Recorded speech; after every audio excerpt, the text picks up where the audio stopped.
আসসালামু আলাইকুম প্রিয় দেশবাসী, আপনারা সকলে জানেন যে কিশোরগঞ্জ 2 আসন থেকে আমি নির্বাচন করতেছি। নুরুল ইসলাম পার্টি আমাকে মনোনয়ন দিয়েছে। আমি এমপি পদপ্রার্থী, সবাই আমাকে ভোট দেবেন।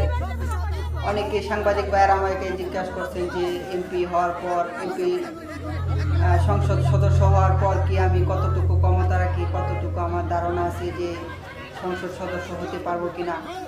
আমি বলবো বর্তমানে যে রাজনীতি আছে সেই অনুযায়ী আমার একদমই যোগ্যতা নেই। কারণ বর্তমান রাজনীতিবিদরা, বর্তমান নেতারা কীভাবে দেশের টাকা বিদেশে পাচার করে কীভাবে বাড়িঘর করতে হবে তাদের সেই ধারণা আছে, আমার সেই ধারণা নেই। আমরা রাজনীতি করি দেশের জন্য, আমরা রাজনীতি করি মানুষের জন্য, আমরা রাজনীতি করি গরিব দুঃখী মানুষের জন্য।